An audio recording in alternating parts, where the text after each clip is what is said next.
যেই ব্যক্তি সূরা বাকারার শেষ 2 আয়াত পড়বে, রাসূল আকরাম সাল্লাল্লাহু আলাইহি সাল্লাম বলেন তার ওই পুরা রাত্রের জন্য এই 2 আয়াতই যথেষ্ট হয়ে যাবে। এই আমলগুলা করা, রাতে যখন আমরা বিছানায় মাথা লাগাই আমল করা। আরেকটা হলো বিছানায় মাথা যখন লাগাবেন, কাজ নাই, তখন আপনার ফেসবুকটা না চালায়া, ইউটিউব মোবাইলটা হাতে না নিয়ে 1000 সওয়াব কারা চান? কয় হাজার সওয়াব? 1000 অথবা 1000 গুনাহ মাফ। 1000 সওয়াব হবে অথবা 1000 গুনাহ মাফ। মুসলিম শরীফের হাদিস নাম্বার 2698 নাম্বার হাদিসের বর্ণনা, সাদ ইবনে আবি ওয়াক্কাস রাদিয়াল্লাহু তাআলা আনহু বর্ণনা, তিনি বলেন কুননা ইনদান নবী সাল্লাল্লাহু আলাইহি ওয়াসাল্লাম, আমরা আল্লাহর নবীর কাছে ছিলাম।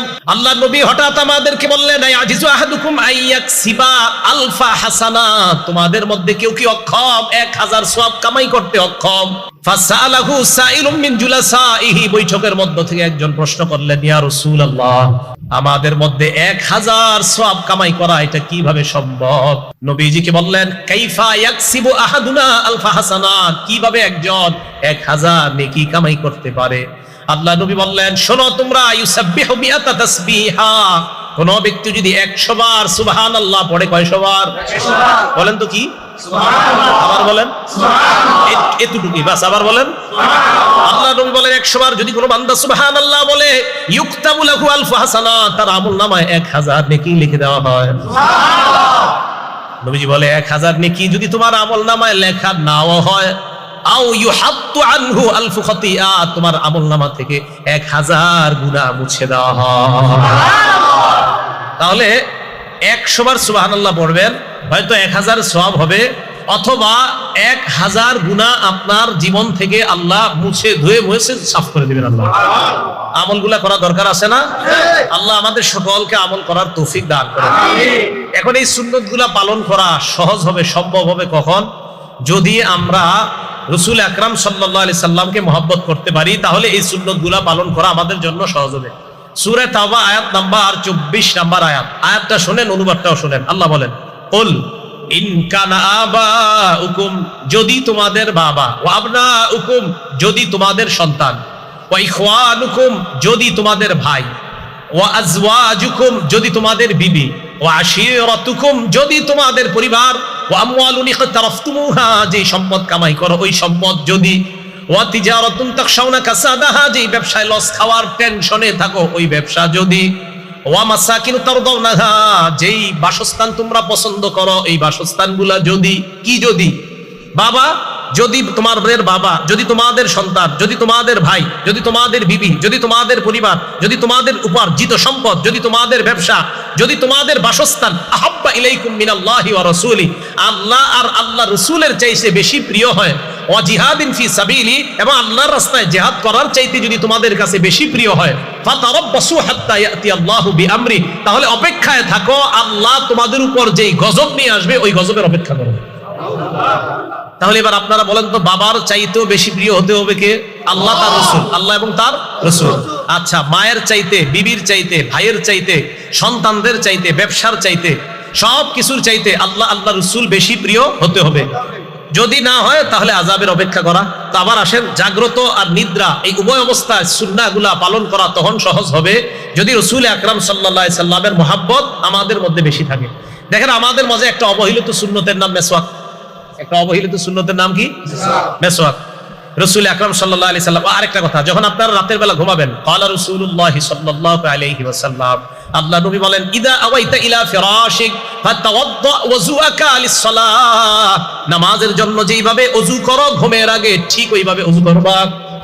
তাহলে রাতের বেলা ঘুমের আগে ওযু করা, ঘুমের আগে কি করা? আচ্ছা, ওই ওযুর আগে একটা কাজ করবেন, মেসওয়াক করা। বলেন কি করা? মেসওয়াক করা। বলছিলাম একটা অবহেলিত সুন্নতের নাম বর্তমানে মেসওয়াক। অথচ রাসূল আকরাম সাল্লাল্লাহু আলাইহি সাল্লাম বলেন, সহিহুল জামে 2375 নাম্বার হাদিস, 2375, এই হাদিসের মধ্যে রাসূল আকরাম সাল্লাল্লাহু আলাইহি সাল্লাম বলেন, উমিরতু বিসওয়াক হাত্তা খাশিতু আন আদরাদা, আমার মেসওয়াকের ব্যাপারে এত বেশি বলছে আল্লাহ তাআলা, জিবরাইলের মাধ্যমে এত বেশি হুকুম করছে, আমার মনে হলো যে মেসওয়াক করতে করতে না জানি আমার দাঁতগুলা পড়ে যায়, এত বেশি আমি আশঙ্কা করে ফেললাম। 2376 নাম্বার হাদিস, রাসূল আকরাম সাল্লাল্লাহু আলাইহি সাল্লাম বলেন, উমিরতু বিসওয়াক হাত্তা খাশিতু আইয়ুক্তাবা আলাইয়া, আমাকে আল্লাহর পক্ষ থেকে এত বেশি মেসওয়াক করতে বলা হলো, আমি আশঙ্কা করে ফেললাম না জানি মেসওয়াক করাটা আমার উপর আল্লাহ ফরজ করে দেয়।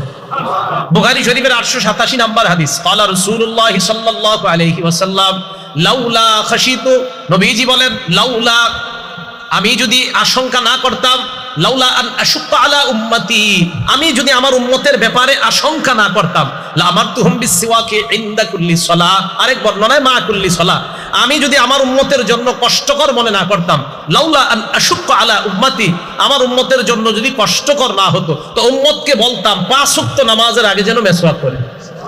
5 ওয়াক্ত নামাজের আগে কি করে? নবীজি 5 ওয়াক্ত নামাজ না, এমনি মেসওয়াক করতেন। অনেক সময় এমনি, প্রায় সময় নবীজি মেসওয়াক করতেন। আবু মাসুদ আনসারী রাদিয়াল্লাহু তাআলা আনহুর বর্ণনা, নাসাই শরীফের প্রথম পৃষ্ঠাটা করলে 3, 5, 8 নাম্বার হাদিস, তিনটা মেসওয়াকের সম্পর্কে। উনি বলেন, আবু মাসুদ বলেন, নবীজির কাছে দাখলতু আলা রাসূলিল্লাহ ওয়া হুয়া ইয়াস্তান্নু, নবীজির কাছে যাইতাম, যাওয়ার পরেই দেখতাম উনি মেসওয়াক করে। এমনি একটা সময় গেছি, গিয়ে দিয়ে মেসওয়াক করতেছে। ওয়া তারাফু সিওয়াক আলা লিসানি, দেখতাম মেসওয়াকের মাথাটা জিহ্বার মধ্যে আছে। ওয়া হুয়া ইয়াকুলু আ আ, নবীজি আ আ করতেন। আমারটা সুন্দর হয় নাই, নবীজিরটা নিশ্চিত অনেক সুন্দর ছিল এই আ আ করাটা। তো রাসূল আকরাম সাল্লাল্লাহু আলাইহি সাল্লাম প্রায় সময় মেসওয়াক করতেন। তো মেসওয়াকের ব্যাপারে বেশি বলবো না, মেসওয়াকের ব্যাপারে আমার একটা বয়ান আছে, লম্বা বয়ান আছে মেসওয়াকের ব্যাপারে। রাসূল আকরাম সাল্লাল্লাহু আলাইহি সাল্লামের বিবি আম্মাজান আয়েশা সিদ্দিকা রাদিয়াল্লাহু তাআলা আনহাকে একজন প্রশ্ন করছেন, নাসাই শরীফের 5040 নাম্বার হাদিস। আম্মাজান, নবী যখন বাহির থেকে ঘরে আসে সর্বপ্রথম কি করে? আম্মাজান কয়, আর কি করবে? বাদা বিস সিওয়াক, সর্বপ্রথম মেসওয়াক করে। ঘরে ঢুইকাই মেসওয়াক করে। আজকে থেকে আপনারা এখন এই আজকে থেকে ওয়াদা করেন ইনশাআল্লাহ, যাদের মেসওয়াক আছে, যারা নাই কিনে নেবেন, আর যাদের আছে তারা আপনারা বাসায় গিয়ে আজকে সর্বপ্রথম মেসওয়াক করবেন। রাজি আছেন? এটার দ্বারা কি হবে? নবীজির সাথে আপনার গোপন একটা সম্পর্ক তৈরি হবে, যেটা আপনি কাউকে বলতেও পারবেন না, কেউ বুঝবেও না। বাকি নবীর সাথে আপনার গভীর, নিবিড় এবং গোপন সম্পর্ক তৈরি হবে। সত্যি বলছি, সম্পর্ক তৈরি হবে। রাসূল আকরাম সাল্লাল্লাহু আলাইহি সাল্লামের এই সুন্নাহগুলো পালন করা তখন সহজ হবে, আল্লাহ রাসূলের মহব্বত যখন আমাদের মাঝে সবচেয়ে বেশি হবে। মুসলিম শরীফের 43 নাম্বার হাদিস, এই হাদিসের মধ্যে আসছে, ক্বালা রাসূলুল্লাহ সাল্লাল্লাহু আলাইহি ওয়াসাল্লাম, আল্লাহ নবী বলেন, সালাসুন মান কুন্না ফীহি ওয়াজাদা বিহিন্না হালাওয়াতাল ঈমান, 3টা গুণ যদি কোনো মানুষ অর্জন করে ফেলে, 3টা গুণ যদি কারো মধ্যে থাকে, ওই ব্যক্তির মধ্যে আল্লাহ পাক রব্বুল আলামিন ঈমানের স্বাদ তৈরি করে দেয়। 3 গুণ যদি কেউ অর্জন করে, কারো মধ্যে 3টা গুণ থাকে, ওয়াজাদা, এই ব্যক্তি পাবে, বিহিন্না, এই 3 গুণের মাধ্যমে হালাওয়াতাল ঈমান, ঈমানের স্বাদ উপভোগ করতে পারবে। 1 নাম্বার, মান কানা আল্লাহু ওয়া রাসূলুহু আহাব্বা ইলাইহি মিম্মা সিওয়াহুমা, 1 নাম্বার, আল্লাহর রাসূল ওই ব্যক্তির কাছে দুনিয়ার সবচাইতে বেশি ভালোবাসার পাত্র হতে হবে, তাহলে ওই ব্যক্তি ঈমানের স্বাদ পাবে। 2 নাম্বার, ওয়া আইয়ুহিব্বাল মারআ লা ইউহিব্বুহু ইল্লা লিল্লাহ, কোন মুসলমান অন্য কোন মুসলমানকে ভালোবাসা একমাত্র আল্লাহর জন্য ভালোবাসা। 3 নাম্বার, রাসূল বলেন, ওয়া আইয়াকরাহা আইয়াউদা ফিল কুফরি বাদা আন আনকাদাহুল্লাহু মিনহু কামা ইয়াকরাহু আইয়ুকযাফা ফিন্নার, আমরা আগুনের মধ্যে পড়া যেমন অপছন্দ করি, ওই ব্যক্তিকে আল্লাহ কুফরি থেকে ফিরিয়ে আনার পর ওই ব্যক্তি কুফরিতে যাওয়াটাও তেমন অপছন্দ করে, যেমন ভাবে ওই ব্যক্তি আগুনে যাওয়াটা যেমন অপছন্দ করে, কুফরিতে যাওয়াও যদি তার কাছে তেমন অপছন্দ হয়, তাহলে তার অন্তরের মধ্যে আল্লাহ ঈমানের স্বাদ তৈরি করে। তাহলে 3টা, 1 নাম্বার, মান কানা আল্লাহু ওয়া রাসূলুহু আহাব্বা ইলাইহি, আল্লাহ রাসূল সবচাইতে বেশি মহব্বতের পাত্র হতে হবে। বুখারী শরীফের 15 নাম্বার হাদিস, আনাস ইবনে মালিক রাদিয়াল্লাহু তাআলা আনহুর বর্ণনা, ক্বালা রাসূলুল্লাহ সাল্লাল্লাহু আলাইহি ওয়াসাল্লাম, আল্লাহ নবী বলেন, লা ইউমিনু আহাদুকুম হাত্তা আকুনা আহাব্বা ইলাইহি মিন ওয়ালিদিহি ওয়া ওয়ালাদিহি ওয়ান নাসি আজমাইন, তোমাদের মধ্যে ততক্ষণ কেউ পরিপূর্ণ ঈমানদার হতে পারবে না যতক্ষণ না পর্যন্ত আমি নবী মুহাম্মদ তোমাদের কাছে বাবার চাইতে, তোমার সন্তানের চাইতে, দুনিয়ার সমস্ত মানুষের চাইতে বেশি প্রিয় না হব, সবচাইতে বেশি মহব্বতের পাত্র যদি আমি না হই, তোমরা পরিপূর্ণ ঈমানদার হতে পারবা না। আরেকটা বিষয় দেখেন, আপনার মন অনেক কিছুই চায়। রাত্রে ঘুমানোর সময় আপনার মন চাইবে, আরে থুর আজকে মেসওয়াক না করলে কি হবে। রাত্রে শোয়ার সময় শয়তান বলবে, আজকে একটু ওযু না করলে কি হবে। রাত্রে শোয়ার সময় শয়তান বলবে, নবীর শিখানো দোয়াটা আজকে না পড়লে সমস্যা কি। এই কথাগুলো শয়তান আপনাকে দিবে। আল আরবাউন আন-নবুবিয়্যা কিতাবের নাম, হাদিস নাম্বার 41 নাম্বার হাদিস, নবীজি বলেন, ক্বালা রাসূলুল্লাহ সাল্লাল্লাহু আলাইহি ওয়াসাল্লাম, লা ইউমিনু আহাদুকুম হাত্তা ইয়াকুনা হাওয়াহু তাবআন লিমা জিতু বিহি, আমি নবী যা নিয়ে এসেছি, এই নিয়ে আসাটাকে যদি তোমাদের অন্তর, তোমাদের দিল, তোমাদের নফস, তোমাদের চাহিদা, তোমাদের অন্তর যদি আমি যা নিয়ে এসেছি এটাকে যদি অনুসরণ করতে না পারো, আমি বলছি এইভাবে ঘুমানো, এটা যদি তোমার দিল না চায়, আমি বলছি ওযু করা, এটা যদি তোমার দিল না চায়, আমি বলছি এইভাবে মাথার নিচে হাতটা রেখে এই দোয়া পড়া, এটা যদি তোমার মন না চায়, আমি বলছি এইভাবে তুমি ডান কাত হয়ে ঘুমানো, এটা যদি তোমার দিল না চায়, লা ইউমিনু, তুমি পরিপূর্ণ ঈমানদার হতে পারো নাই। রাসূল বলেন, তোমার দিল চাইবে আমার বিরুদ্ধে কাজ করা, ওই দিলের বিরোধিতা করে তুমি যখন আমি রাসূলের সুন্নাহ আদর্শকে গ্রহণ করবা, তখন পরিপূর্ণ ঈমানদার হবে। লা ইউমিনু আহাদুকুম হাত্তা ইয়াকুনা হাওয়াহু তাবআ। আমাদের কুপ্রবৃত্তি, আমাদের চাহিদাগুলা গুনাহ করতে চায়। নবীজি বলে, আমি জানিয়ে আসছি এই নফসকে এটার অনুসারী বানাও। আমি জানিয়ে আসছি নফসকে এই আমার আনিত বিধানের, আমি আল্লাহ রাসূলের পক্ষ থেকে, মানে আল্লাহ আর আমার পক্ষ থেকে যে বিধান দিলাম, এই বিধানের অনুসারী তোমার নফসকে বানাও, তাহলে তুমি পরিপূর্ণ ঈমানদার হবে। এবার দেখবেন সত্যি সত্যি ঘুমানোর সময় আমরা যাতে সুন্নাহ বহির্ভূত ঘুমাই, শয়তান কতভাবে ধোঁকা দেয়। যে একদিন যদি এরকম তুই ভাবে মেসওয়াক এক ওয়াক্ত নামাজে না করলে কি হয়, পকেটে মেসওয়াক আছে আপনার, এরপরে আরে না করলে কি হয়। হ্যাঁ, একটা হলো জামাত দাঁড়ায় গেছে ঠিকই আপনি, কিন্তু আপনি জামাত ইচ্ছাকৃত ভাবে যদি না ধরতে পারেন তো বুঝবেন শয়তান কোনো কাজে ব্যস্ত রাখছে আপনারে, এই জন্য আসতে পারেন নাই, আর আইসা আজকে মেসওয়াকটা করতে পারেন নাই। এগুলা শয়তানের কুপ্রবৃত্তি, আমাদের শয়তান আমাদেরকে অন্যভাবে চালাইতে চায়। তো নবীজি বলে, তোমার এই নফসকে আমার আনিত যে বিষয়গুলা, এগুলার অনুসারী যতক্ষণ না বানাতে পারবা, ততক্ষণ পরিপূর্ণ ঈমানদার হতে পারবা না। আল্লাহ পরিপূর্ণ ঈমানদার হওয়ার তৌফিক দান করেন। আনাস রাদিয়াল্লাহু তাআলা আনহুর আরেকটা বর্ণনা, মুসলিম শরীফের 2639 নম্বর হাদিসের বর্ণনা। আনাস ইবনে মালিক রাদিয়াল্লাহু তাআলা আনহু বলেন, বাইনা আনা ওয়া রাসূলুল্লাহ খারিজাইনি মিনাল মসজিদ, আমি এবং আল্লাহ রাসূল মসজিদে নববী থেকে বের হইতেছিলাম। লাকিনা রাজুলান ইনদা সুদ্দাতিল বাব, দরজায় এক ব্যক্তির সাথে আমার আর রাসূলের সাক্ষাৎ। ওই ব্যক্তি আল্লাহ রাসূলকে বললেন, ইয়া রাসূলুল্লাহ মাতা সাআ, হুজুর কিয়ামত কবে হবে? নবীজি জবাব দিলেন, মা আদাত্তালাহা, কিয়ামতের প্রস্তুতি নিছনি। ওই ব্যক্তি জবাব দিলেন, হুব্বুল্লাহ ওয়া রাসূলি, আল্লাহ নবীর মুহাব্বত, এটাই হলো আমার প্রস্তুতি। আমি আল্লাহকে ভালোবাসি, আল্লাহ রাসূলকে ভালোবাসি, এটাই আমার প্রস্তুতি। নবীজি বললেন, ফাইন্নাকা মা'মান আহবাবতা, তুমি যাকে মুহাব্বত করো কিয়ামতের ময়দানে তার সাথেই তুমি থাকবা। আনাস বলেন, ফামা ফারিহনা বাদাল ইসলাম আশাদ্দা ফারহান বাদা কওলিন নবী সাল্লাল্লাহু আলাইহি ওয়াসাল্লাম আনতা মা'মান আহবাবতা। আল্লাহর নবী যখন বললেন তুমি যাকে মুহাব্বত করো কিয়ামতের ময়দানে তার সাথে থাকবা, হযরতে আনাস বলেন, নবীর এই কথা বলার পর, ইসলাম গ্রহণ করার পর এত খুশি আমরা আর কখনো হই নাই। আনাস বলেন, নবীর এই কথা এত খুশি হইছি কেন? আনাস বলেন, ফাআনা উহিব্বুল্লাহ, আমি আল্লাহরে ভালোবাসি, ওয়া রাসূলাহ, আল্লাহ রাসূলকে ভালোবাসি, ওয়া আবা বকরিন, আবু বকরকে ভালোবাসি, ওয়া উমর, উমরকে ভালোবাসি, ওয়া আরজু আন আকুনা মাহুম, আমার আশা আমি তাদের সাথেই হাসরে থাকবো, তাদের সাথেই জান্নাতের আশেপাশে থাকবো। আনাস বলেন, ওয়া ইনলাম আমাল বিআমালিহিম, যদিও আমি তাদের মতো আমল করতে পারি নাই, তবে আমার আশা হাসরে আমি তাদের আশেপাশেই থাকবো। এই হাদিস দ্বারা কি বোঝা যায় বলেন তো? আমরা যাদেরকে মহব্বত করব তাদের মতো যদিও এত বেশি আমল করতে পারবো না, আসলে সম্ভব না, সাহাবাদের মতো তো আমি আপনি আমল জীবনে করতে পারবো না, কিন্তু মহব্বত করবো, যে না নবীর সাহাবাদেরকে মহব্বত করি, রসুলকে মহব্বত করি, আশা করা যায় নবী সাহাবাদের ওলামাদের আশেপাশে আমরা থাকবো ইনশাআল্লাহ। এবার বিপরীত দিকে দেখেন তো, আপনি মহব্বত যদি অন্য কাউরে করেন। আরেকটা হাদিস শোনেন তাহলে, মুসলিম শরীফের 2640 নম্বর হাদিস, আগেরটা বললাম 2639, এটা হলো 2640। এই হাদিসের বর্ণনাকারী আব্দুল্লাহ ইবনে মাসউদ রাদিয়াল্লাহু তাআলা, আব্দুল্লাহ ইবনে মাসউদ রাদিয়াল্লাহু তাআলা আনহু বলেন, জাআ রাজুলুন ইলা নবী সাল্লাল্লাহু আলাইহি ওয়াসাল্লাম, এক ব্যক্তি আল্লাহ নবীর কাছে আসলেন। আসার পর আল্লাহ নবীকে বললেন, ইয়া রাসূলুল্লাহ কাইফা তারা ফি রাজুলিন আহাব্বা কওমান ওয়া লাম্মা ইয়ালহাক বিহিম, হুজুর ওই ব্যক্তির ব্যাপারে আপনি কি বলেন, যেই ব্যক্তি কোন সম্প্রদায়কে ভালোবাসে। আপনাদের এলাকার কোন মানুষ আলেমদেরকে মহব্বত করেন, কিন্তু আলেমদের মতো এত পরিমাণ আমল করতে পারেন না, আসলেই পারবেন না, সারাক্ষণ তারা হয়তো কল আল্লাহ না হয় কল রাসূলুল্লাহ নিয়ে আসে, তো সারাক্ষণ সওয়াবের মধ্যে থাকে। বিশেষ করে হেফজখানা মুক্তবে যারা আছে তারা তো 24 ঘন্টা আমল জারি আছে তাদের। এখন আপনাদের এলাকার কেউ আলেমদেরকে মহব্বত করেন, কিন্তু তাদের মতো আমল করতে পারেন না। এক ব্যক্তিকে নবীজিকে বললেন, হুজুর ওই ব্যক্তির ব্যাপারে আপনি কি বলেন, যে ব্যক্তি কোনো সম্প্রদায়কে মহব্বত করে কিন্তু তাদের মতো আমল করতে পারে না, তার ব্যাপারে আপনি কি বলেন? নবীজি বললেন, আলমার উমা আমান আহাব্বা, মানুষ তাদের সাথেই কিয়ামতের মাঠে থাকবে যাদেরকে সে মহব্বত করে। এই কথাটা সারা জীবন মনে রাখেন, আমি যাকে মহব্বত করব তার সাথে আমার হাসর হবে।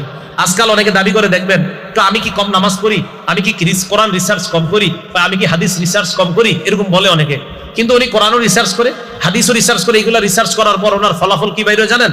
উনি এইগুলা রিসার্চ করার পর ফলাফল বের হয় যে এতদিন বাংলাদেশি হুজুররা যা বলছে ইসলাম সব এরা ভুল বুঝাইছে আপনাদেরকে, তখন একটা বইয়ের নাম দিয়ে দিবে প্রকৃত ইসলাম ও নকল ইসলাম।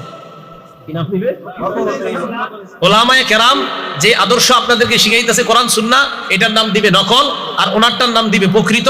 তখন উনি আপনাকে বলবে ওই হাদিসগুলা মানা যাবে না, কারণ এই হাদিসগুলার সাথে কোরআনের ওই আয়াতের সাংঘর্ষিক, ওই হাদিসগুলা মানা যাবে না, এটার সাথে কোরআনের ওই আয়াতটা মিলতেছে না, আপনাকে এরকম বুঝাবে। তো মনে রাখবেন, আপনি যদি ওই ব্যক্তিকে মহব্বত করেন, যেই ব্যক্তি আপনারে বুঝাইতে বুঝাইতে এক পর্যায়ে মসজিদ থেকে বের করে ফেলে, তো কিয়ামতের মাঠে আপনি তার সাথে থাকবেন। এই জন্য ভয়ঙ্কর অবস্থার মধ্যে আমরা আছি, এটা একটু মাথায় রেখেন। রাসূল আকরাম সাল্লাল্লাহু আলাইহি সাল্লাম বলে, আমার উম্মত শেষ জামানায় তোমরা একজন আমল করবা, 50 জনের সওয়াব তোমার আমলনামায় লেখা হবে। সাহাবারা নবীজির প্রশ্ন করলেন, হুজুর কোন 50 জন? আমাদের 50 জন না, ওই জামানার 50 জন। নবীজি বললেন, বাল মিনকুম 50, বরং তোমাদের 50 জনের সওয়াব আমার শেষ উম্মতের এক ব্যক্তিকে দেওয়া হবে। এই জন্য এই যুগে একবার ওইটাতে যাওয়া, একবার ওইটাতে, মানে চারদিকে আপনি খালি দৌড়ান, না মনে হয় ওখানে ঠিক, ওখানে ঠিক। এত দৌড়াদৌড়ি বাদ দিয়ে মসজিদ মাদ্রাসা ধরেন, ইনশাল্লাহ ঠিক থাকবেন। অত দৌড়াদৌড়ি বাদ দেন, খালি চারদিকে খোঁজে কোথায় যাবে কোথায় যাবে। এক পেরেশানির মধ্যে যায় হঠাৎ কয়, হুজুর এতদিনে প্রকৃতি ইসলাম বুঝছি, এতদিন বুঝি নেই। এই কথাগুলা যখন আপনাদেরকে কেউ বুঝাবে, ওই লোকটাকে পাল্টা বলবেন, চলেন আমাদের মাদ্রাসার মুতামিম সাহেবের কাছে আপনাকে নিয়ে যাই। তখন বলবে, আমার কাজ আছে, অন্যদিন আসবো। যখন কোন মানুষ আপনাকে নতুন ভাবে ইসলাম আবার বুঝাইতে চায়, এতদিন আপনি একভাবে নামাজ পড়তেন, এতদিন আপনি একভাবে সিজদা করতেন, মানে একদম মুসলমান, আপনার আব্বা আম্মা ভাই বোন সবাই মাশাআল্লাহ সহি পদ্ধতিতে এতদিন একটা নামাজ পড়তেন। হঠাৎ কেউ এসে আপনারা যদি নতুন ভাবে দাওয়াত দিতে চায়, বলবেন, ভাই আমার তো কোরআন হাদিসের এত জ্ঞান নাই, চলেন অমুক দাওরা হাদিস মাদ্রাসার যিনি বুখারী শরীফ পড়ায় ওনার কাছে আপনাকে নিয়ে যাই। তো ওনার সামনে বসে আমাকে আপনি বুঝান, বুঝানোর পর যদি আমার মনে হয় না আপনি যে নতুন করে বুঝাইতেছেন আমার আগের গুলা ভুল আর আপনার বুঝানো সঠিক, তাহলে আমি আপনারটা মেনে নিব। তখন উনি দুইটা অপশন বলবে আপনাকে, এক বলবে এরা কি বুঝে, দ্বিতীয় বলবে আমার সময় নাই। যখন এই কথা বলবে তখনই বুঝবেন এর মধ্যে সমস্যা আছে। আরে ভাই, আমি কিন্তু বলছি না ওনার জ্ঞান নাই, তো উনি সমস্যা কোথায় সেগুলা হিসাবের সাথে একটু বসতে, ওনার সমস্যাটা কোথায়। তো এই জন্য আপনাদেরকে চারদিক থেকে বিভিন্ন ভাবে বোঝানো হবে। রাসূল আকরাম সাল্লাল্লাহু আলাইহি সাল্লামের মহব্বত রাখেন, নবীজি সাল্লাল্লাহু আলাইহি সাল্লামের মহব্বত অন্তরে লালন করেন। একটা কথা মনে রাখবেন, 28 পারা 2 নম্বর পৃষ্ঠা সূরা মুজাদালার 11 নম্বর আয়াতে আল্লাহ বলেন, ইয়ারফাইল্লাহুল্লাযীনা আমানু মিনকুম, তোমরা যারা ঈমানদার, এই তোমাদের ঈমানদারদের মর্যাদা আল্লাহ বাড়ায়। আবার বলেন, কাদের মর্যাদা আল্লাহ বাড়ায়? আবার বলেন, কাদের মর্যাদা? এখানে আমরা ইনশাআল্লাহ সবাই ঈমানদার না? আলেম আসেনি এখানে? এবার কি করে দেখেন, আল্লাযীনা উতুল ইলমা দারাজাত, আর তোমরা ঈমানদারদের মধ্যে আবার আলেম যারা, তাদেরকে আবার আল্লাহ স্পেশাল মর্যাদা দেয়। আপনি কাদের সমালোচনা করছেন? আপনি কাকে মহব্বত করেন, যাকে মহব্বত করবেন তার সাথে আপনার হাসর। রাসূল সাল্লাল্লাহু আলাইহি সাল্লাম তিনি প্রশ্ন করলেন, ইয়া রাসূলুল্লাহ, আমি এমন ওই ব্যক্তির ব্যাপারে আপনি কি বলেন যে ব্যক্তি কোন সম্প্রদায়কে মহব্বত করে কিন্তু তাদের মতো আমল করতে পারে নাই? নবীজি বলেন, আল মারউ মা'a মান আহাব্বা, যেই ব্যক্তি যাকে মহব্বত করে সে তার সাথেই থাকবে। তো আমরা যেন সাহাবায়ে কেরাম, উলামায়ে কেরাম, রাসূল আকরাম সাল্লাল্লাহু আলাইহি সাল্লামের মহব্বত অন্তরে ধারণ করতে পারি, আল্লাহ তৌফিক দান করেন। সাহাবাদের সমালোচনা যদি কেউ করে, আলেমদের সমালোচনা যদি কেউ করে, তাবিদের সমালোচনা কেউ করে, ইমামদের সমালোচনা যদি কেউ করে, এই সমালোচনায় কখনো কান দিবেন না। ইমাম আবু হানিফার সমালোচনা যদি কেউ করে, ইমাম বুখারীর সমালোচনা যদি কেউ করে, ইমাম শাফি রহমতুল্লাহ আলাইহির সমালোচনা যদি কেউ করে, ইমাম মুসলিম রহমতুল্লাহ আলাইহির সমালোচনা যদি কেউ করে, ইমাম মালিক রহমতুল্লাহ আলাইহির সমালোচনা যদি কেউ করে, ইমাম আবু দাউদের সমালোচনা যদি কেউ করে, ইমাম তিরমিজি, ইমাম নাসাই ওনাদের সমালোচনা যদি কেউ করে, ইমাম আহমদ ইবনে হাম্বল ওনাদের সমালোচনা যদি কেউ করে আপনার মুখের সামনে, তখন আপনি বলবেন, ভাই আমি তো জানি ওনারা শ্রদ্ধেয় ইমাম, ওনাদের ব্যাপারে কোনো কথা থাকলে আমাকে না বইলা পাশে একটা মাদ্রাসা আছে দাওরায়ে হাদিস, এখানে চলেন, এই মাদ্রাসায় আলেমদের সাথে একটু কথা বলেন, বলার পর ওনাদের সামনে বইলেন যে এই ইমাম এই ছিল, তখন আমি কথাগুলো শুনবো। অন্যথায় কারো কথায় কান দিয়েন না।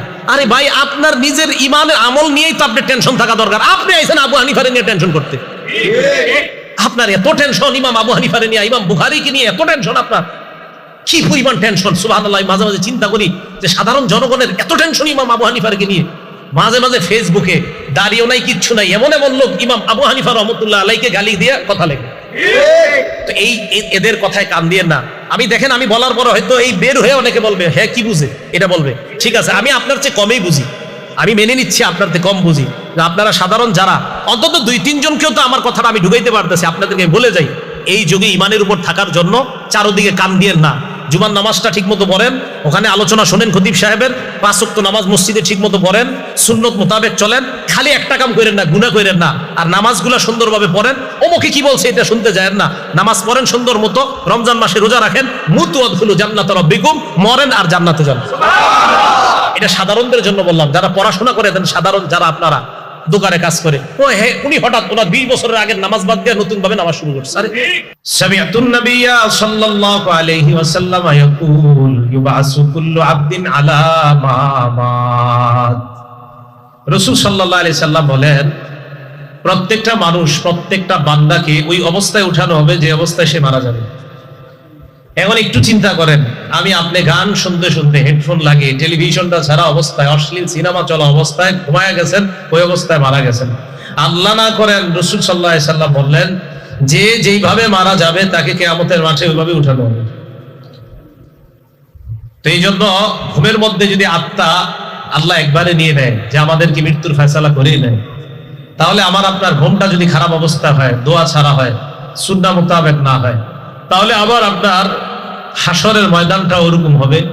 আর যদি ঘুমের অবস্থায় রাসূল সাল্লাল্লাহু আলাইহি সাল্লামের নিদ্রাকালে যে আমলগুলো আছে এগুলো যদি করা যায়, তো আশা করা যায় কিয়ামতের ময়দানে বা মৃত্যুর পরে আল্লাহ আমাকে আপনাকে রাসূলের সেই সুন্নাহ জিন্দাকারী অবস্থায় উঠাবেন।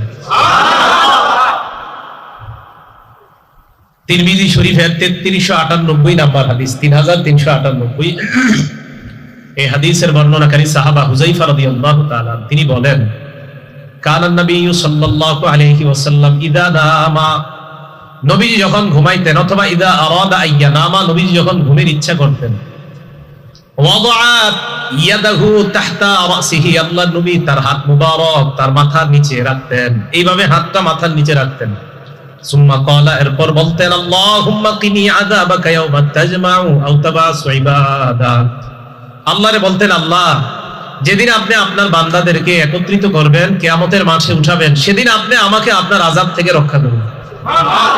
নবীজি আল্লাহর কাছে আযাবের পানা চায়, বিছানায় শরীরটা লাগায়, বালিশে মাথাটা লাগায়, বালিশের নিচে আপনার মাথার নিচে হাতটা রাখে আল্লাহরে বলে, আল্লাহ আপনি আমাকে কিয়ামতের ময়দানে আপনার আযাব থেকে বাঁচান। এটা তো রাসূল আমাদেরকে শিক্ষা দিলেন। নবীজির তো এই দোয়া করা দরকার নাই, রাসূলের আগে পরের সব গুনাহ আল্লাহ সব মাফ করে দিয়েছে। তো নবীজি সাল্লাল্লাহু আলাইহি সাল্লাম বালিশের মধ্যে মাথা লাগায় আর এই কথাটা দোয়া করে। এগুলো আমাদের জন্য শিক্ষা। জাগ্রত অবস্থা আর নিদ্রা অবস্থা, দুইটা অবস্থা আমাদের। জাগ্রত অবস্থায় যেন আমাদের একটা বৈঠক, আমাদের একটা আলোচনার বৈঠক, আমাদের একটা মজলিস, আমাদের ছোটখাটো চায়ের আড্ডা, 2-3 জনের গল্পগুলাও যেন জিকির শূন্য না হয়, না হয় আল্লাহর কাছে ধরা খেয়ে যাব। বুখারী শরীফের 7405 নম্বর হাদিসের বর্ণনাকারী আবু হুরায়রা রাদিয়াল্লাহু তাআলা, আবু হুরায়রা রাদিয়াল্লাহু তাআলা আনহু বলেন, ক্বালা রাসূলুল্লাহ সাল্লাল্লাহু আলাইহি ওয়াসাল্লাম, নবীজি বলেন, ইয়াকুলুল্লাহু আযজা ওয়া জাল, আল্লাহ পাক রব্বুল আলামিন হাদিসে কুদসির মধ্যে বলেন, আনা ইনদা যান্নি আবদি বি, আমার বান্দা আমার প্রতি যেমন ধারণা করে আমি বান্দার প্রতি তেমন আচরণ করি। ওয়া আনা মাহু ইযা যাকারানি, আমার বান্দা যখন আমাকে স্মরণ করে আমি আল্লাহ তখন তার সাথেই থাকি। সর্ব অবস্থায় আল্লাহকে স্মরণ করা। ইযা যাকারানি ফি নাফসিহি, বান্দা যদি আমাকে মনে মনে স্মরণ করে, যাকারতুহু ফি নাফসি, আল্লাহ বলেন আমি আল্লাহ বান্দাকে মনে মনে স্মরণ করি। ওয়া ইন যাকারানি ফি মালাইন, বান্দা যদি আমাকে কোনো বৈঠকে, কোনো সমাবেশে, কোনো মজলিসের মধ্যে স্মরণ করে, যাকারতুহু ফি মালাইন খায়রিম মিনহুম, আমি আল্লাহ ওই বান্দাকে তার চাইতে উত্তম সমাবেশের মধ্যে আল্লাহ তাকে স্মরণ করি। এবার আল্লাহ বলেন, ইন আতানি ইয়ামশি, আমার বান্দা যদি আমার দিকে হেঁটে আসে, আতাইতুহু হারওয়ালা, আমি আল্লাহ তার দিকে দৌড়ে উপস্থিত হয়ে যাই। এটা একটা বর্ণনা। আরেকটা সুন্দরভাবে আসছে, আল্লাহ বলেন আমার বান্দা যদি আমার দিকে ইনতাকাররাবা ইলাইয়া বিশিবরিন, এক বিগত পরিমাণ অগ্রসর হয়, তাকাররাবতু ইলাইহি জিরাআ, আমি আল্লাহ তার দিকে এক হাত পরিমাণ অগ্রসর হয়ে যাই। ওয়া ইন তাকাররাবা ইলাইয়া জিরাআ, আমার বান্দা যদি আমার দিকে এক হাত পরিমাণ অগ্রসর হয়, তাকাররাবতু ইলাইহি বাআ, আমি আল্লাহ তার দিকে এক বাহু পরিমাণ উপস্থিত হয়ে যাই। এই জন্য সর্ব অবস্থায় আল্লাহকে স্মরণ করা, যেইভাবে স্মরণ করবেন এইভাবে আল্লাহ থাকবে। বুখারী শরীফের 6407 নম্বর হাদিসের বর্ণনা, عن أبي موسى الأشعري رضي الله تعالى عنه قال قال رسول الله صلى الله عليه وسلم مثل الذي يذكر ربه والذي لا يذكر ربه مثل الحي والميت আল্লাহ নবী বলেন, যেই ব্যক্তি আল্লাহকে স্মরণ করে আরেকজন আল্লাহকে স্মরণ করে না, তাদের দুইজনের দৃষ্টান্ত হলো জীবিত আর মরা মানুষের মতো। যারা আল্লাহকে স্মরণ করে তাদের দৃষ্টান্ত জীবিত ব্যক্তির মতো, আর যারা আল্লাহকে স্মরণ করে না তাদের দৃষ্টান্ত মরা মানুষের মতো। সপ্তাহ যায়, মাস যায়, এমন মানুষ আছে মাসের পর মাস নামাজ পড়ে না। অনেকে তো জুমার নামাজ পড়ে, অনেকে জুমার নামাজও পড়ে না। এমনও মানুষ আছে সমাজের মধ্যে পাবেন যে আল্লাহকে এত পরিমাণে ভুলে যায়, স্মরণ করারও সময় পায় না। রাসূল আকরাম সাল্লাল্লাহু আলাইহি সাল্লামের ভাষা অনুযায়ী কোন মানুষ নিজেকে মুসলমান দাবি করে বছর মাস চলে যায়, নামাজ পড়ে না, আল্লাহরে একবারও ডাকে না, এই মানুষটা দুনিয়াতে থাকে অট্টালিকার মধ্যে, আরেকজন নামাজি বস্তির মধ্যে থাকে। এই দুইজনের মধ্যে রাসূল বলেন বস্তির মানুষটা জিন্দা, আর ওই অট্টালিকায় থাইকে আল্লাহরে স্মরণ না করা মানুষটা মরা। এই জন্য রাসূল আকরাম সাল্লাল্লাহু আলাইহি সাল্লাম আমাদেরকে জীবিত মৃত উভয় অবস্থায় কিভাবে আমরা চলতে পারি এই বিষয়গুলো আমাদেরকে জানিয়ে দিলেন। রাসূল আকরাম সাল্লাল্লাহু আলাইহি সাল্লামের সাহাবা আবু সাঈদ খুদরি রাদিয়াল্লাহু তাআলা আনহুর বর্ণনা, মুসনাদে আহমদ একটা কিতাব, এই কিতাবের 11731 নম্বর হাদিস। এই হাদিসের মধ্যে আসছে, আন আবি সাঈদিন আল খুদরি রাদিয়াল্লাহু তাআলা আনহু قال قال رسول الله صلى الله عليه وسلم استكثروا من الباقيات الصالحات। নবীজি বলেন, তোমরা বেশি বেশি এমন কাজ করো যেই কাজগুলো অবশিষ্ট থাকবে। যেই কাজ দুনিয়ার মধ্যে অবশিষ্ট থাকবে, মানে এর উদ্দেশ্য হলো যেই কাজটা তুমি করার পরেও ওই কাজের সওয়াব তোমার জারি থাকবে, সব ধ্বংস হয়ে যাবে, এই কর্মটা ধ্বংস হবে না, এমন কাজ তোমরা বেশি বেশি করো। সাহাবারা প্রশ্ন করলেন, মাহিয়া ইয়া রাসূলুল্লাহ, এমন কাজ কি আমাদেরকে আপনি জানায় দেন। আল্লাহ নবী বললেন, এই কাজ, এই হাদিসের মধ্যে নবী 5টা কাজের কথা বললেন। 1 নাম্বার আত-তাকবীর, আল্লাহু আকবার বেশি বলা। 2 নাম্বার আত-তাহলিল, লা ইলাহা ইল্লাল্লাহ বেশি বলা। 3 নাম্বার আত-তাহমিদ, আলহামদুলিল্লাহ বেশি বলা। 4 নাম্বার আত-তাসবিহ, সুবহানাল্লাহ বলা। 5 নাম্বার লা হাওলা ওয়ালা কুওয়াতা ইল্লা বিল্লাহ বলা। এক হাদিসের মধ্যে আল্লাহ নবী বলেন, লা হাওলা ওয়ালা কুওয়াতা ইল্লা বিল্লাহ কানজুম মিন কুনুজিল জান্নাহ। লা হাওলা ওয়ালা কুওয়াতা ইল্লা বিল্লাহ, অভাবগ্রস্ত ব্যক্তিরা যদি বেশি পাঠ করে তাহলে তাদের অভাব অনটন দূর হয়ে যাবে, কারণ সে জান্নাতের ধনভাণ্ডার অর্জন করবে। এই জন্য আমাদের সময়গুলা এগুলা যেন অনর্থক না কাটে, জিকির শূন্য না থাকে। ক্বালা রাসূলুল্লাহ সাল্লাল্লাহু আলাইহি ওয়াসাল্লাম, আল্লাহ নবী বলেন, নি'মাতানে মাগবুনুন ফীহিমা কাসীরুম মিনান নাস। মানুষ দুইটা নিয়ামতের ব্যাপারে বড়ই উদাসীন। 1 নাম্বার সিহা, সুস্থতা। 2 নাম্বার আল ফারাগ, অবসরতা। সুস্থতা নামক নিয়ামতের সময় শয়তান মানুষকে প্রচুর পরিমাণে গুনাহ করায়, অবসর সময়ে শয়তান মানুষকে গুনাহ করায়। অবসর আছেন, শুক্রবার দিন অফিস নাই, ওই দিন মানুষকে শয়তান গুনাহ করায়। বাসে বসা, ঢাকা যাইতে দীর্ঘ সময়ের প্রয়োজন, এখন জ্যামের মধ্যে বসা, কি করবেন? শয়তান তখন আপনাকে গুনাহের মধ্যে লিপ্ত করাইতে চায়। অবসর সময়গুলোকে শয়তান মানুষের মাধ্যমে গুনাহ করাইতে চায়। সুস্থ অবস্থায় শয়তান মানুষকে গুনাহ করাইতে চায়। নবীজি বলেন, আমার উম্মত এই 2টা বিষয়ে বেশি উদাসীন। একটা হলো সুস্থতা, আরেকটা অবসরতা। এই জন্য সত্যি কথা, সুস্থতার সময় যেই পরিমাণ আল্লাহ আল্লাহ বলা যায়, অসুস্থতার সময় চাইলেও ওই পরিমাণ আল্লাহ বলা যায় না। সুস্থতার সময় যেই পরিমাণ সুবহানাল্লাহ বলতে পারবেন, অসুস্থতার সময় চাইলেও পারবেন না, কষ্ট হবে, আসবে না। তাই নবীজি বললেন, সুস্থতাটা, এই নিয়ামতের সময় মানুষ বড় উদাসীন। আরেকটা হলো অবসর সময়, এই সময়গুলোতে মানুষ বড় উদাসীন। আল্লাহ আমাদের সকলকে সময়ের মূল্যায়ন আর সুস্বাস্থ্যের মূল্যায়ন করার তৌফিক দান করেন।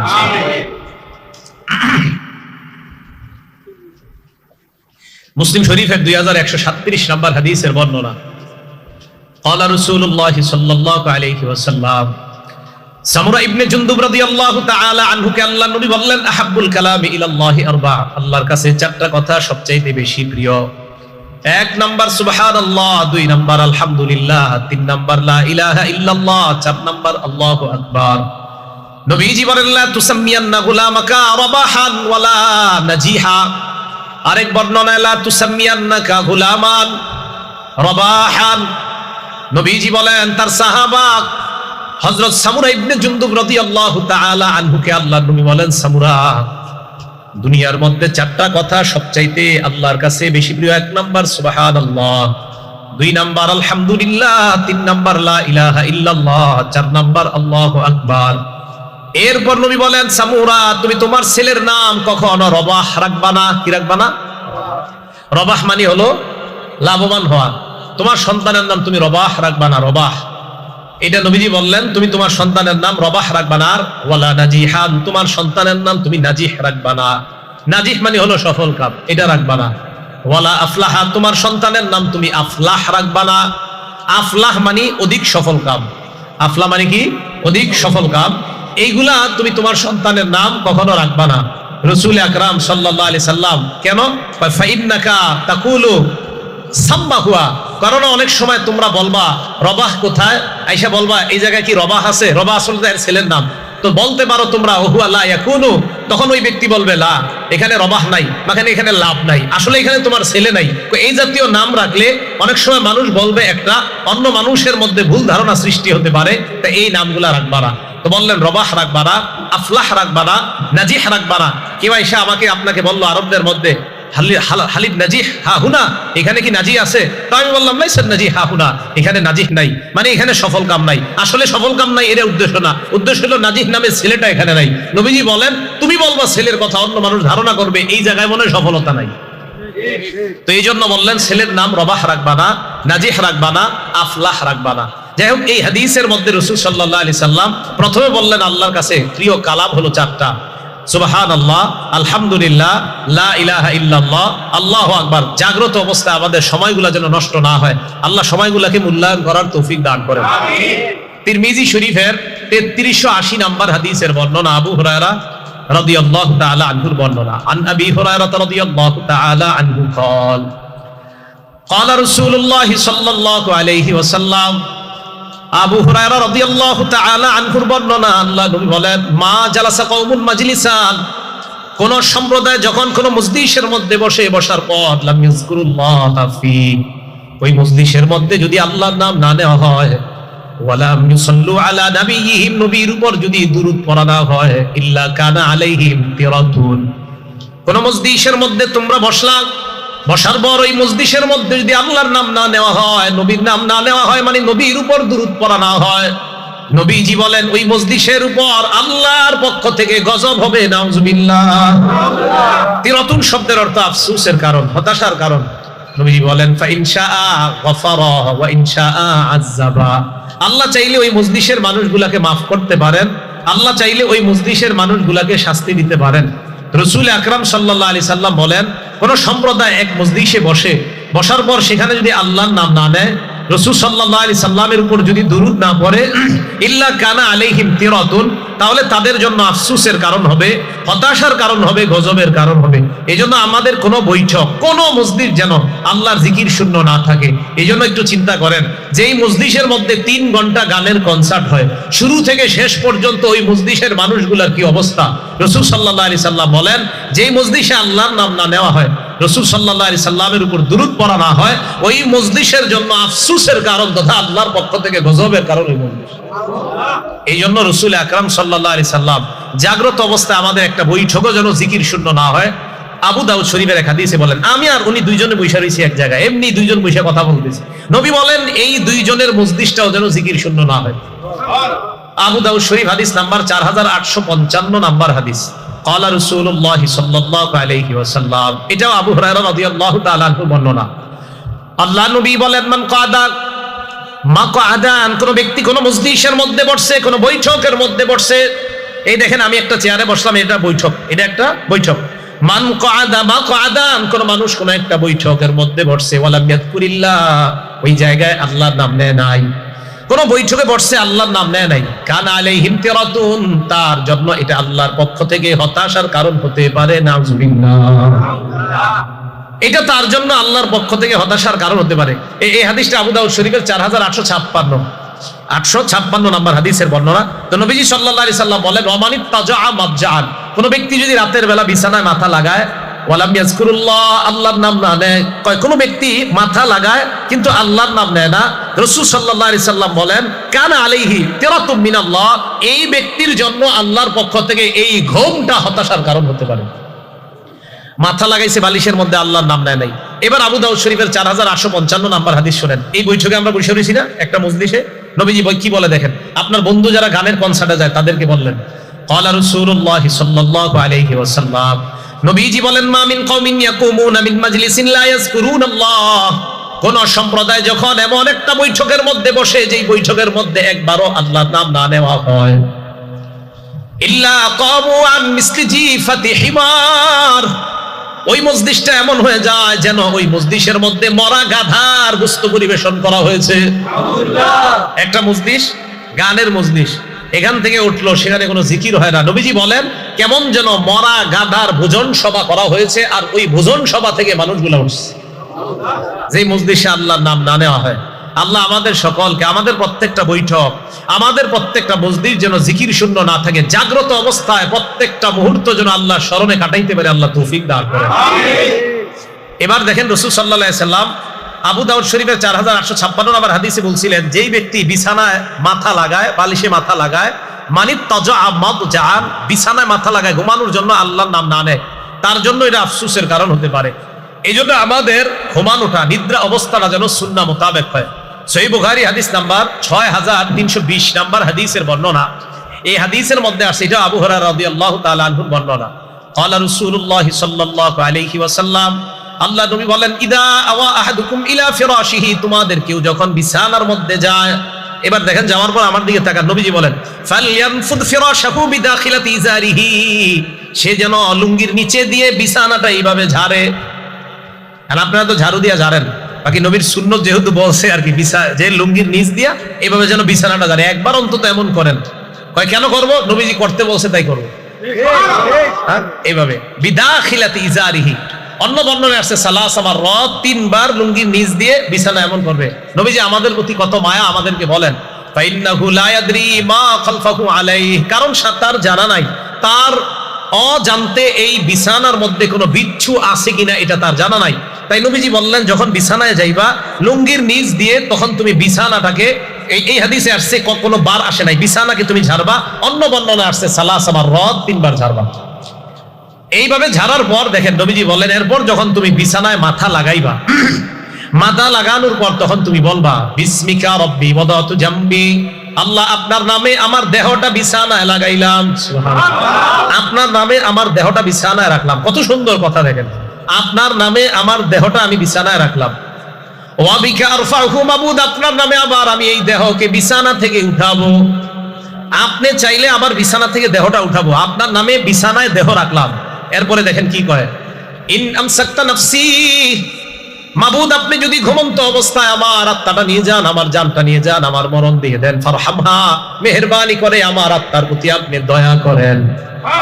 আল্লাহ ঘুমের মধ্যে যদি আমার মরণ হয় তো আমার আত্মার প্রতি দয়া করেন। এটা হলো বুখারীর বর্ণনা। মুসলিম শরীফের বর্ণনায় আসছে, ফাগফির লাহা, আল্লাহ ঘুমন্ত অবস্থায় যদি আমার আত্মাটা আপনি নিয়ে যান তো আমার আত্মাটাকে আপনি মাফ করে দিন। বাংলাটা মনে থাকবে নি, বাংলাটা মনে থাকবে নি। আল্লাহ আপনার নামে আমি আমার শরীরটাকে বিছানায় রাখলাম। আমি সুন্দরভাবে বলতেছি আরবিটা, বিসমিকা রব্বি ওয়াদাতু জামবি, আল্লাহ আপনার নামে আমি আমার দেহকে বিছানায় লাগাইলাম। ওয়াবিকা আরফাউহু, আপনার নামে আবার দেহকে বিছানা থেকে উঠাবো। ইন আমসাকতা নাফসি ফারহামহা, আল্লাহ আপনি যদি ঘুমন্ত অবস্থায় আমার জানটা নিয়ে যান তাহলে এটার প্রতি আপনি দয়া করেন। আর মুসলিম শরীফে আসছে, ফাগফির লাহা, আল্লাহ আপনি এই আত্মাটাকে মাফ করে দিন। বাংলা কইতে পারবেন না এগুলা? বাংলায় বলবেন যদি আরবিটা না পারেন। ওয়া ইন আরসালতাহা, মাবুদ আপনি যদি আমার আত্মাটা আবার ফিরায়া দেন, ফাহফাজহা বিমা তাহফাজু বিহি ইবাদাকাস সালিহিন, তাহলে আমার আত্মাটাকে আপনি হেফাজত করেন যেইভাবে আপনার নেককার বান্দাদেরকে আপনি হেফাজত করেন। তার মানে আপনি ঘুমের মধ্যে যাইলেন, ঘুমন্ত অবস্থায়, ঘুমের আগে আপনি আল্লাহর কাছে বললেন, আল্লাহ আপনার নামে আমি আমার দেহটা বিছানায় রাখলাম, আপনার নামে আবার আমি দেহটা উঠাবো। মাবুদ আপনি যদি আমার আত্মাটা নিয়ে যান, আত্মার প্রতি আপনি দয়া করেন। আর যদি আমার আত্মাটা আবার ফেরত দেন, আপনার নেককার বান্দাদেরকে যেইভাবে আপনি পরিচালনা করেন আমাকে ওইভাবে আপনি পরিচালনা করবেন।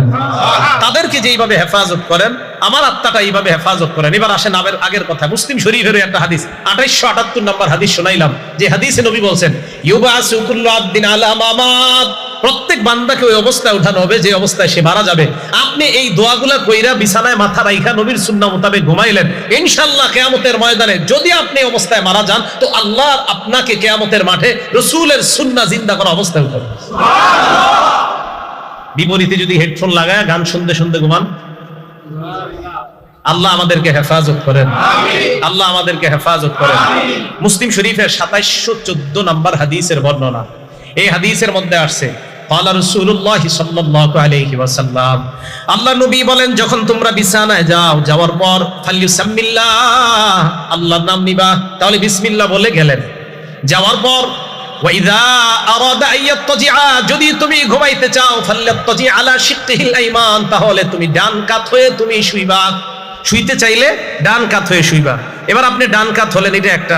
আরেকটা হলো মাথার নিচে হাত রেখে আপনি আল্লাহরে বলবেন, আল্লাহ আপনি কিয়ামতের ময়দানে আমাকে আপনার আযাব থেকে রক্ষা করেন। আল্লাহ যেদিন মানুষকে উঠাবেন সেদিন আপনি আপনার আযাব থেকে আমাকে রক্ষা করেন। এটা একটা।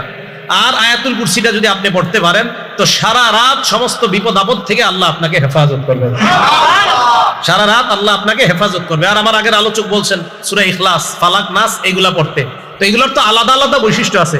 রাসূল আকরাম সাল্লাল্লাহু আলাইহি সাল্লাম এক হাদিসের মধ্যে বলেন, সহিহ বুখারীর 515 নম্বর হাদিস, এই হাদিসের মধ্যে আসছে, ক্বালা রাসূলুল্লাহ সাল্লাল্লাহু আলাইহি ওয়াসাল্লাম, আয়াজিজু আহাদুকুম আইয়াকরা সুলুসাল কুরআন, তোমাদের কেউ কি কোরআনের 3 ভাগের 1 ভাগ পড়তে অক্ষম? ফি লাইলা, এক রাতে তোমাদের কেউ কি কোরআনের 3 ভাগের 1 ভাগ পড়তে অক্ষম? এই কথা বলার পর ফাশাক্কা যালিকা আলাইহিম, সাহাবাদের কাছে ব্যাপারটা কষ্টকর মনে হয়। এমনি 10 পারা কোরআন পড়তে পারে অনেক সাহাবারা, কিন্তু সবাই তো পারে না। সাহাবাদের মধ্যে কয়েকজন বললেন, আইয়ুনা ইউতিকু যালিকা ইয়া রাসূলুল্লাহ, আমাদের মধ্যে কে পারবে এমন কোরআনের 3 ভাগের 1 ভাগ এক রাতে পড়তে হুজুর? এমন কে আছে? আল্লাহ নবী বললেন, আল্লাহুল আহাদুস সামাদুস সুলুসুল কুরআন, কুল হুয়াল্লাহ সূরাটা কোরআনের 3 ভাগের 1 ভাগ একবার পড়বা 10 পারা কোরআনের সওয়াব পেয়ে যাইবা। তাই বিছানায় মাথা লাগা সূরা ইখলাস একবার পড়বেন 10 পারা, 2 বার পড়বেন 20 পারা, 3 বার পড়বেন তো আল্লাহ পাক 30 পারা কোরআনের সওয়াব দিয়ে দিবেন। মুসলিম শরীফের হাদিস, হাদিস নাম্বার 811 নাম্বার হাদিস। এই হাদিসের মধ্যে আসছে, ক্বালা রাসূলুল্লাহ সাল্লাল্লাহু আলাইহি ওয়াসাল্লাম, ইন্নাল্লাহা জাজ্জাআল কুরআনা সালাসাতা আজজা, নিশ্চয়ই আল্লাহ কোরআনকে 3 ভাগে ভাগ করেছেন। বলেন কোরআনকে কয় ভাগে ভাগ করেছেন? ওয়াজআলা কুল হুয়াল্লাহু আহাদ জুজআম মিন আজজাইল কুরআন, সূরা ইখলাসকে আল্লাহ কোরআনের 3 ভাগের 1 ভাগ বানিয়েছেন। সুবহানাল্লাহ। এবার একটা মজার হাদিস শোনাই, মুসলিম শরীফের 812 নাম্বার হাদিস। এই হাদিসের মধ্যে আসছে, রাসূল আকরাম সাল্লাল্লাহু আলাইহি সাল্লাম সাহাবাদেরকে বললেন, উহশুদু, কাছে আসো, কাছে আসো। আপনাদেরকে বলা যাবে না, না কাছে আসো আপনারা না, মানে হাদিসে বলছে। এখন আপনাদেরকে এই মুহূর্তে বললে কষ্ট হবে, কারণ এই তো কাছে আইছেন, আর বললে সমস্যা হবে, পরে আমগো দুইজনে মেরে নেবেন। এখন রাসূল সাল্লাল্লাহু আলাইহি সাল্লাম বললেন, কাছে আসো, কাছে আসো। উহশুদু, হ্যাঁ আচ্ছা। তো রাসূল সাল্লাল্লাহু আলাইহি সাল্লাম বললেন, উহশুদু, কাছে আসো। এখন সাহাবাদেরকে যখন বলে কাছে আসো, এবং দেখবেন আপনারা বিভিন্ন মাহফিলে যিনি উপস্থাপক থাকে, পরিচালক, উনিও বলে ভাই একটু কাছে এসে বসেন, বলে না? আসলে দেখেন আপনি দূরে থাকলেও কি শুনবেন না? শুনবেন, মাইকে তো শুনবেন, কিন্তু কাছে আসতে কেন বলে? দেখেন এই কাছে আসতে বলাটাও নবীর সুন্নাত। সুবহানাল্লাহ। কাছে আসতে বলাটাও নবীর সুন্নাত। তো কই নবীজি বললেন কাছে আসো। আচ্ছা বলেন তো, নবীজির কথা সাহাবারা কতটা মন দিয়ে শুনবে? এরপরে নবী বলে এই কাছে আসো, কাছে আসো। তো সাহাবায়ে কেরাম চিন্তা করলো, নবীজি কাছে ডাকতেছে, তার মানে গুরুত্বপূর্ণ কিছু বলবে। সাহাবারা আল্লাহ নবীর কাছে আসলেন। আসার পর আল্লাহ নবী বললেন, সাআকরাউ আলাইকুম সুলুসাল কুরআন, আমি আজকে তোমাদেরকে কোরআনের 3 ভাগের 1 ভাগ পাঠ করে শোনাবো। সুবহানাল্লাহ। আমি তোমাদেরকে কোরআনের 3 ভাগের 1 ভাগ করে শোনাবো। সাহাবারা তো খুশি, নবীজি কোরআন পড়বে 10 পারা, এটা তো ভালো কথা, মানে 3 ভাগের 1 ভাগ পড়বে, এটা আমরা শোনার জন্য সবাই অপেক্ষা। ফাকরা কুল হুয়াল্লাহু আহাদ, আল্লাহ নবী সূরা ইখলাস পড়লেন। সুবহানাল্লাহ। সাহাবারা ততক্ষণ পর্যন্ত ফজিলত জানে না। নবীজি ঘরে ঢুকে গেলেন। ফাকালা বাদুনা লিবাদিন, সাহাবাদের মধ্যে একজন আরেকজনকে বললেন, আল্লাহ নবী না বললেন কোরআনের 3 ভাগের 1 ভাগ পড়বে, কুল হুয়াল্লাহ সূরা পড়ে দিন। নবী ঘরে গেছে। সাহাবা বলে, মনে হয় কোনো ওহী নাজিল হওয়ার কারণে আল্লাহ নবী ঘরে গিয়েছে, আবার মনে হয় আসবে, অপেক্ষা করো। নবীজি ঘর থেকে বের হলেন। হওয়ার পর আল্লাহ নবী বললেন, শোনো তোমরা, আমি তোমাদেরকে বলেছিলাম কোরআনের 3 ভাগের 1 ভাগ পড়ে শোনাবো। আমি যে কুল হুয়াল্লাহ সূরা পড়লাম, এই কুল হুয়াল্লাহ হলো তা'দিল সুলুসাল কুরআন, কোরআনের 3 ভাগের 1 ভাগ। তাহলে রাতে আপনি বিছানায় মাথাটা লাগাইবেন, লাগানোর পর পড়বেন। আচ্ছা আপনারা বিছানায় মাথা যখন লাগাবেন বালিশে, তখন জান্নাতে একটা ঘর বানাবেন, কারা কারা চান? ইনশাআল্লাহ। মুসনাদে আহমদের হাদিস, রাসূল আকরাম সাল্লাল্লাহু আলাইহি সাল্লাম বলেন, কুল হুয়াল্লাহ সূরা 10 বার পড়ো। কয়বার? 10 বার। সাথে সাথে জান্নাতের মধ্যে আপনার জন্য একটা বালাখানা তৈরি হয়ে যাবে। দুনিয়াতে যখন নবীনগর সাভারের আশপাশ দিয়ে গাড়িতে উঠে যখন যাবেন আপনারা, তখন দেখবেন বড় বড় বিল্ডিং হইতেছে, তখন চিন্তা করবেন, হ্যাঁ এরকম একটা বিল্ডিং যদি আমার হইতো। তখন সান্ত্বনা দিবেন নিজেরে, কিভাবে জানেন? আর থুর এখানে না হইছে কি হইছে, সাথে সাথে 10 বার সূরা ইখলাস পড়বেন আর বলবেন, যাক জান্নাতে তো একটা বানায় ফেলছে। এভাবে সান্ত্বনা দিবেন নিজেরে। আমার অনেকে অনেক সময় বলে এইটা করো সেটা করো, তখন আমি বলি 10 বার সূরা ইখলাস পড়লে হয়ে যাবে, টেনশন নেই। 10 বার সূরা ইখলাস পড়বেন, জান্নাতে আপনার জন্য একটা বালাখানা তৈরি হয়ে যাবে। রাসূল আকরাম সাল্লাল্লাহু আলাইহি সাল্লামের এক সাহাবা, সহিহ বুখারীর হাদিস 5013 নম্বর হাদিস, এই হাদিসের মধ্যে আসছে আন্না রাজুলান সামিআ রাজুলান ইয়াকরাউ কুল হুয়াল্লাহু আহাদ ইউরাদ্দিদুহা, এক ব্যক্তি সূরা ইখলাস খালি বেশি বেশি পড়ে। ফালাম্মা আসবাহা জাআ ইলা রাসূলিল্লাহি সাল্লাল্লাহু আলাইহি ওয়াসাল্লাম, সকাল হওয়ার পর এক ব্যক্তি আল্লাহর নবীর কাছে আসলেন, আসার পর বললেন ইয়া রাসূলুল্লাহ, অমুক ব্যক্তি আপনার সাহাবা বারবার কুল হুয়াল্লাহ সূরা পড়ে। আল্লাহর নবী কয় তাই নাকি? কয় হ্যাঁ। হাদিসের মধ্যে আসছে কান্না রাজুলা ইয়াতাকাল্লুহা, যেন তার কাছে এই আমলটা বেশি বড় মনে হয় নাই। নবীজি বললেন শোনো, ওয়াল্লাযী নাফসি বিয়াদি ইন্নাহা লাতাদিলু সুলুসাল কুরআন, আমার সাহাবা কুল হুয়াল্লাহ যতবার পড়ুক মনে রাখবা একবার পড়া মানে কোরআনের 3 ভাগের 1 ভাগের সওয়াব পেয়ে যাওয়া। এটা নাসাই শরীফের 993 নাম্বার হাদিস। আম্মা জান আয়েশা সিদ্দিকা রাদিয়াল্লাহু তাআলা আনহার বর্ণনা, তিনি বলেন আন্না রাসূলুল্লাহ সাল্লাল্লাহু আলাইহি ওয়াসাল্লাম বাআসা রাজুলান আলা সারিয়াতিন, আল্লাহ নবী এক সাহাবাকে এক এলাকার মধ্যে যুদ্ধের জন্য পাঠাইলেন, সাহাবাকে আমির বানায়া দিলেন। তো আমির সাহেব যারা আছে ওনার সাথে তাদেরকে নিয়ে নামাজ পড়ে। তো উনি যখন নামাজ পড়ে ফাকরা আলী আসহাবিহি ফি সালাতিহিম, নামাজের মধ্যে উনি কেরাত পড়ে। যখনই উনি নামাজ শেষ করে দ্বিতীয় রাকাতে অথবা ওনার কেরাত উনি সমাপ্ত করে বিকুল হুয়াল্লাহু আহাদ ফায়াখতিমু বিকুল হুয়াল্লাহু আহাদ, উনি প্রায় সময় খালি কুল হুয়াল্লাহু আহাদ করে নামাজ শেষ করে। মনে করেন প্রথম রাকাতে একটা বললাম, দ্বিতীয় রাকাতে কুল হুয়াল্লাহ, অথবা প্রথম রাকাতে আপনার 2 সূরা একসাথে পড়ে ফেললো, প্রথমে তাব্বাত দিয়া দা পরে কুল হুয়াল্লাহ, মানে এত বেশি কুল হুয়াল্লাহ নামাজে পড়ে। ফালাম্মা রাজাউ, সবাই যখন ফিরে আসছে নবীজির কাছে, আসার পর যাকারু লাহু, নবীজির কাছে এই কথাটা বলছি ইয়া রাসূলুল্লাহ, উনি খালি কুল হুয়াল্লাহ সূরা পড়ে নামাজ পড়েন। নবীজি বললেন তাই নাকি? ফাসালুহু লিআইয়ি শাইইন ফাআলা যালিকা, এটা নাসাইর বর্ণনা। নবীজি বললেন তাকে কি জিজ্ঞাসা করো উনি এটা কেন করছে সাহাবা। আর বুখারীর বর্ণনা লিআইয়ি শাইইন ইয়াসনাউ যালিকা, ওনাকে গিয়ে জিজ্ঞাসা করো, আমার সাহাবাকে জিজ্ঞাসা করো এই কাজ কেন করে। সাহাবারা তার কাছে গেলেন, যাওয়ার পর সালুহু, প্রশ্ন করলেন তুমি এটা কেন করো। উনি জবাব দিলেন লিআন্নাহা সিফাতুর রহমান, কুল হুয়াল্লাহ সূরার মধ্যে আমার রবের গুণাবলী আছে, তাই আমি পছন্দ করি এটা খুব বেশি। আমার রবের গুণাবলী আছে, আমার রব এক, আমার রব বিয়ে করে নাই, আমার রবের বিবি নাই, আমার রবের ছেলে নাই, আমার রবের মেয়ে নাই, তিনি সন্তান জন্ম দেয় না, তিনি সন্তান জন্ম নেন না, তার থেকে সন্তান জন্ম নেয় না, তিনি সন্তান জন্ম দেন না, তার সমকক্ষ কেউ নাই, তো আমার রবের এই গুণাবলীটা বলতে আমার খুব ভালো লাগে। সাহাবারা নবীজির কাছে গেছে, নবীজি বললেন কি জিজ্ঞাসা করছো? হ্যাঁ হুজুর, এটাতে নাকি রহমানের সিফাত আছে, তাই উনি বলে আখবিরুহু আন্নাল্লাহা ইউহিব্বুহু, তাকে জানায়া দাও সে যেমন সূরা ইখলাসকে খুব ভালোবাসে, মহব্বত করে, আল্লাহও তাকে ভালোবাসে। সুবহানাল্লাহ। রাতে বালিশে মাথা যখন লাগাইবেন, আল্লাহর ভালোবাসা অর্জন করারও একটা উপায় কুল হুয়াল্লাহ সূরা পড়ে।